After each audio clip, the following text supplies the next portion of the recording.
हमें अपनी जिंदगी में नकारात्मक सोच को तुरंत बदल देना चाहिए, क्योंकि जब आपकी सोच सकारात्मक होगी तभी आपको कामयाबी मिलना शुरू होगी। जिंदगी में ये मायने नहीं रखता कि आपने जिंदगी को कितना जिया, बल्कि मायने ये रखता है कि आप जिंदगी में कितना खुश रहे। मजबूत होने में मजा तब है जब सारी दुनिया कमजोर करने पर तुली हो। जिंदगी में कभी आपको किसी चीज से डर लगे तो उसे कभी अपने ऊपर हावी मत होने देना, बल्कि उस पर हमला करके उसे खत्म कर देना। जो इंसान हार के डर से कभी आगे नहीं बढ़ता, वह इंसान जिंदगी में कभी कामयाब नहीं हो सकता। कभी कभी हम किसी के लिए इतना भी जरूरी नहीं होते जितना हम सोच लेते हैं। हमें जिंदगी में कभी गुजरी बातों को नहीं सोचना चाहिए, न ही आने वाले कल के बारे में सोचकर परेशान होना चाहिए। जो आज है बस उसी पल में खुश रहना चाहिए। जीवन में अपने रहस्य कभी किसी अन्य व्यक्ति को नहीं बतानी चाहिए, क्योंकि ये आपके लिए भारी मुसीबत बन सकती है। सारी उम्र बस एक ही सबक याद रखना है, दोस्ती और प्रार्थना में बस नियत साफ रखना है। जीवन में कोई भी काम केवल तभी तक कठिन लगता है जब तक उसे करने के लिए आप कदम आगे नहीं बढ़ाते। अपने जीवन में तब तक कमाओ जब तक कि हर महंगी चीज सस्ती ना लगने लगे। दुनिया का सबसे मुश्किल काम है अपनों में अपनों को ढूंढना। नदी के किनारे खड़े रहने से नदी पार नहीं होती, उसे पार करने के लिए उसके अंदर जाना पड़ता है। जीवन में हमेशा इंतजार ही नहीं करना चाहिए, क्योंकि सही वक्त कभी आता नहीं है, उसे लाना पड़ता है। कसूर तो बहुत किए हैं जिंदगी में, फिर सजा वहां मिली जहां बेकसूर थे। जीवन में जो लोग आपसे दूर होना चाहते हैं वो लोग सारा दोष हालात पर डाल देते हैं। जिंदगी 1 मिनट में नहीं बदलती, पर 1 मिनट सोचकर लिया गया फैसला आपकी पूरी जिंदगी बदल देती है। अगर जीवन में जंग अपनों से हो तो हार जाना चाहिए, क्योंकि जिंदगी में कुछ रिश्ते बहुत ही अनमोल होते हैं। जो लोग अंदर से मर जाते हैं ना, अक्सर वही दूसरों को जीना सिखाते हैं। हमें अपनी जिंदगी जीतना सीखना चाहिए, क्योंकि एक दिन मौत से तो हम हार ही जाएंगे। जब भी जीवन में मुश्किल घड़ी आती है तो कायर पीछे हट जाता है और मेहनती डट जाता है। जिंदगी में एक बात तो तय है कि तय कुछ भी नहीं है। आत्मा से जुड़े रिश्ते पर ईश्वर के पहरे होते हैं। कोशिश कर लो जितना तोड़ने की, ये और भी गहरे होते हैं। जब घाव से खून नहीं निकले तो समझ लेना कि वो घाव किसी अपने ने दिया है। रिश्ते भी नौकरी की तरह हो गए हैं आजकल, बेहतर ऑफर मिलते ही बदल जाते हैं। ये वो दौर है जब इंसान गिरे तो हंसी निकल जाती है और मोबाइल गिरे तो जान निकल जाती है। जीते जी कौन करता है कद्र किसी की, ये तो मौत है जो इंसान को अनमोल बना देती है। संभल कर चल ए नादान, यह इंसानों की बस्ती है। यहां तो लोग ईश्वर को भी धोखा दे देते हैं, फिर तेरी क्या हस्ती है। घमंड और पेट जब ये दोनों बढ़ जाते हैं तब इंसान चाहकर भी किसी को गले नहीं लगा सकता। जिंदगी के सबसे कड़वे सबक अक्सर मीठा बोलने वालों से ही सीखने को मिलते हैं। खुदगर्जी की बस्ती में एहसास भी एक गुनाह है। जिसे तैरना सिखाओ वही डुबाने को तैयार है। बड़ी अजीब सी कसमकस है जिंदगी में। झूठ बोलो तो ईश्वर नाराज हो जाता है, सच बोलो तो अपने नाराज हो जाते हैं। अकाल अगर अनाज की हो तो मानव मरता है, किंतु अकाल अगर संस्कारों की हो तो मानवता मरती है। हर इंसान में कोई ना कोई प्रतिभा जरूर होती है, लेकिन अक्सर लोग इसे दूसरे जैसा बनने में नष्ट कर देते हैं। खामोशी किसी इंसान की कमजोरी नहीं, उसका बड़प्पन होता है। वरना जिसको सहना आता है उसको कहना भी आता है। जिसकी जैसी नियत वैसी कहानी रखता है। कोई परिंदों के लिए बंदूक तो कोई परिंदों के लिए पानी रखता है। दुनिया की हर चीज ठोकर खाने से टूट जाती है। एक कामयाबी ही है जो ठोकर खाकर ही मिलती है। अगर नीयत अच्छी है तो नसीब कभी बुरा नहीं हो सकता। पहाड़ चढ़ने वाला व्यक्ति झुककर चलता है और उतरने वाला अकड़ कर। कोई अगर झुककर चल रहा है तो मतलब है कि वह ऊंचाई पर जा रहा है। अगर कोई अकड़ कर चल रहा है तो मतलब नीचे जा रहा है।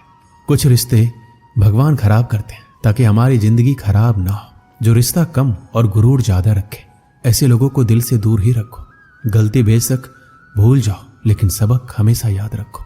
समय से ज्यादा सिर्फ उन्हीं रिश्तों की कद्र करो जिन्होंने समय पर आपका साथ दिया है। मरने वाले पर रोने वाला 1000 मिल जाएंगे, मगर जो जिंदा है उसे समझने वाला एक भी नहीं मिलता। नीयत और सोच अच्छी होनी चाहिए। बातें तो कोई भी अच्छी कर सकता है। जब भी टूटो तो अकेले में टूटना, क्योंकि यह दुनिया तमाशा देखने में माहिर है। कोई विश्वास तोड़े तो दिल से उसका धन्यवाद करो, क्योंकि ये वही लोग हैं जो सिखाते हैं कि विश्वास सोच समझकर करना चाहिए। बोलना तो सब जानते हैं, पर कब और क्या बोलना है ये बहुत ही कम लोग जानते हैं। रिश्तों की सिलाई अगर भावनाओं से हुई है तो टूटना मुश्किल है, अगर स्वार्थ से हुई है तो टिकना मुश्किल है। गुस्से में कभी गलत मत बोलना, मूड तो ठीक हो जाता है पर बोली हुई बातें वापस नहीं आती। परिस्थितियां जितनी भी ज्यादा आपको तोड़ती है उससे कहीं ज्यादा आपको मजबूत बना देती है। जीवन में ज्यादा रिश्ता होना जरूरी नहीं है, पर जो भी रिश्ते हो उनमें जीवन होना जरूरी है।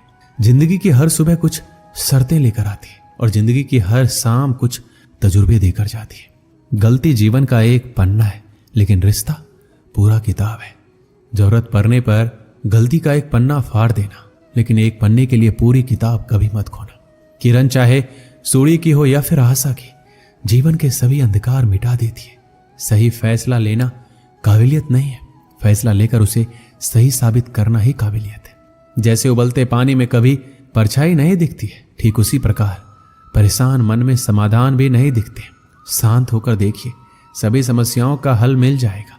संसार में कोई भी मनुष्य सर्वगुण संपन्न नहीं होता, इसलिए कुछ कमियों को नजरअंदाज करके रिश्ते बनाए रखिए। रिश्तों की कदर भी पैसों की तरह होनी चाहिए, क्योंकि दोनों का कमाना मुश्किल है पर गंवाना आसान।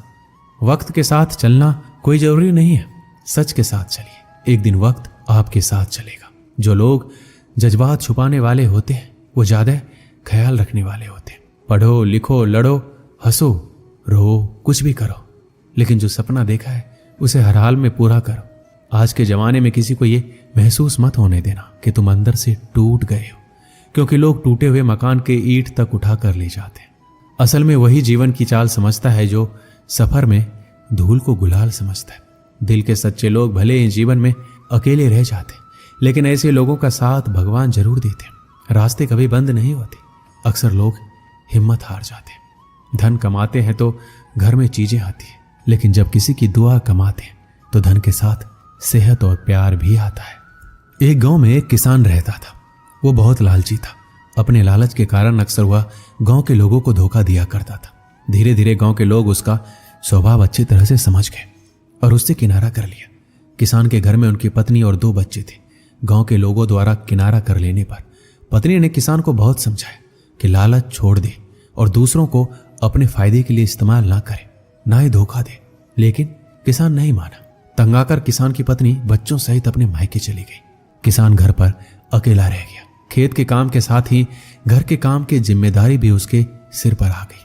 वह अब भी रोज खेत में जाता और काम करता, लेकिन काम के दोहरे बोझ के कारण उसका काम प्रभावित होने लगा। गांव में कोई उसके साथ काम नहीं करना चाहता था और अकेले काम करना उसके बस में नहीं था। एक दिन उसने सोचा, क्यों ना मैं खेत में काम करने के लिए पास ही के जंगल में जाकर किसी जानवर को ले आऊं, उसे थोड़ा बहुत खाना देकर मनमर्जी काम करवा लूंगा। अगले दिन वह जंगल गया और एक भालू को अपने खेत में काम करने का प्रस्ताव दिया। भालू ने पूछा, इसके बदले वह उसे क्या देगा? किसान ने कहा, वह उसे 2 वक्त का भोजन दे देगा। भालू राजी नहीं हुआ। उसने कहा, उसे 2 वक्त के भोजन के साथ ही फसल में भी हिस्सा चाहिए। किसान ने सोचा, अभी इसकी बात मान लेता हूं, बाद में कोई ऐसी तरकीब निकालूंगा कि इसे फसल में कोई हिस्सा देना ना पड़े। उसने हामी भर दी। भालू उसके साथ खेत में चला आया। अगले दिन किसान ने भालू से कहा, मैं इस बार जो फसल उगाऊंगा उसका आधा हिस्सा दोनों आपस में बांट लेंगे। ऊपर का हिस्सा तुम ले लेना, मैं नीचे का हिस्सा लूंगा। भालू मान गया। किसान ने खेत में आलू उगाए। भालू दिन रात खेत में काम करता रहा। जब फसल हुई तो किसान ने जड़ में लगे सारे आलू ले लिए और भालू को ऊपर की पत्तियां दे दी। भालू समझ गया कि किसान ने उसे मूर्ख बनाया है। वह नाराज होकर जंगल जाने लगा। तब किसान ने उसे बहलाकर रोकते हुए कहा कि अगली बार वह उसे नीचे का हिस्सा देगा। भालू मान गया और जंगल वापस नहीं गया। इस बार भी वह पूरी मेहनत रात और दिन एक करके काम करता रहा, मगर किसान ने चालाकी दिखाकर इस बार खेत में आलू नहीं बल्कि गेहूं की फसल बोई। जब फसल कटाई का समय आया तो किसान ने सारे गेहूं ले लिए और भालू को जड़ दे दी। भालू बहुत नाराज हुआ कि किसान ने उसे दोबारा मूर्ख बनाया। इस बार वह किसान के लाख मनाने पर भी नहीं माना और जंगल लौटने लगा। भालू बहुत दुखी था क्योंकि इतनी मेहनत के बाद भी कुछ हासिल नहीं हुआ। गांव के कुछ किसानों ने उसे दुखी देखा तो कारण पूछने लगे। भालू ने उसे सारी बात बता दी। किसान भालू की मेहनत देख चुके थे। उन्होंने उसे अपने खेत में काम दिया और फसल होने पर हिस्सा भी। भालू मेहनती होने के कारण सबका चहेता बन गया। उधर लालची किसान अकेला होने के कारण खेत में ढंग से काम नहीं कर पाया और उसकी पूरी फसल बर्बाद हो गई। उसने गांव वालों से मदद मांगी मगर कोई उसकी मदद को नहीं आया, क्योंकि वह सबका विश्वास खो चुका था। वह अपने किए पर पछताता रह गया। इस कहानी से हमें क्या सीख मिलती है? कभी भी लालच और स्वार्थ के कारण दूसरों को धोखा नहीं देना चाहिए। एक बार लोगों का विश्वास उठ जाए तो फिर उसे हासिल करना बहुत मुश्किल होता है, और सबसे मिलजुल कर रहना चाहिए और दूसरों की मदद करना चाहिए। तभी वक्त पड़ने पर हमें दूसरों की मदद प्राप्त होगी। दोस्तों, इस वीडियो में बस इतना है। मिलते हैं अगली वीडियो में। अपना ख्याल रखिएगा। जय श्री कृष्ण।